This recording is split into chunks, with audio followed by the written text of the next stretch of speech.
किसी को गुस्सा क्यों आता है? मानसिकता को जब ठेस पहुंचती है या किसी की भावना आहत होती है तो उसे गुस्सा आता है। जब व्यक्ति किसी की बात का विरोध मानसिक रूप से करने लगता है तो उसे क्षोभ होता है।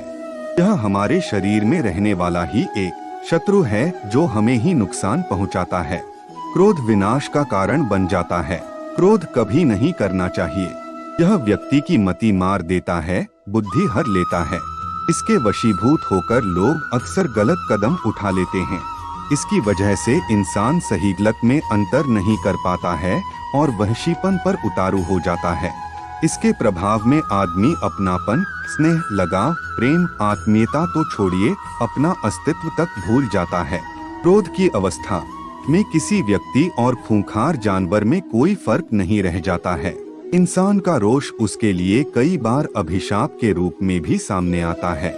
यह मानव मन की एक भावना है जिसे अक्सर अच्छा नहीं माना जाता है। क्रोध का जनक भय भी माना जाता है। जब इंसान भय पर नियंत्रण करने की कोशिश करता है तो वह रोष के रूप में प्रकट होता है। कहा गया है कि काम, क्रोध, मद, लोभ, मोह ये सब जीवन के सबसे बड़े शत्रु हैं। एक गुरु अपने शिष्यों को हमेशा अच्छाई और सदाचार का प्रचार प्रसार करने की शिक्षा दिया करते थे। वह कहते थे कि केवल उपदेश देने में समय न गंवाना, बल्कि अपने हाथों से दीन दुखियों, पीड़ितों, असहायों, निराश्रितों की अधिक से अधिक सेवा करना।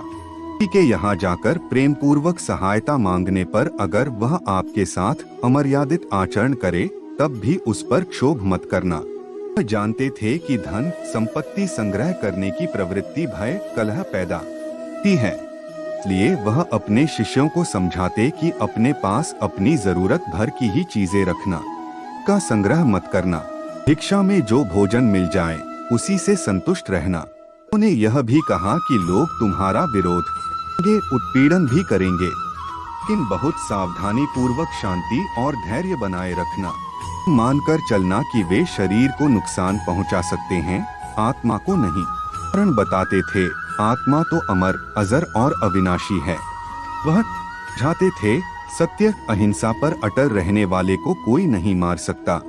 जो तुम्हारा तिरस्कार करता है वह स्वयं भगवान का तिरस्कार करता है, क्योंकि उसी भगवान ने हम सबको बनाया है।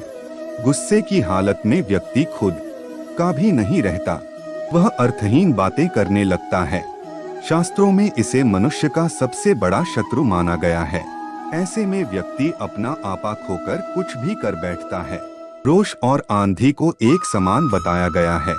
दोनों के शांत होने पर ही पता चलता है कि नुकसान कितना हुआ।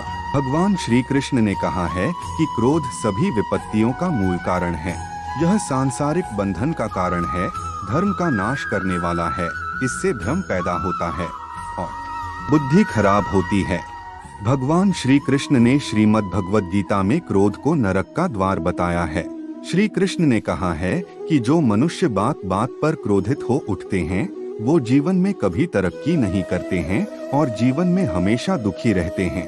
क्रोध करने से मनुष्य कभी भी सही निर्णय नहीं कर पाता है, जिसके फलस्वरूप मनुष्य का जीवन और भी कठिन हो जाता है। दोस्तों, मुझे पूरी उम्मीद है कि आपको भी यह कहानी अच्छी लगी होगी। आपके कोई सवाल या सुझाव हो तो हमें जरूर बताएं।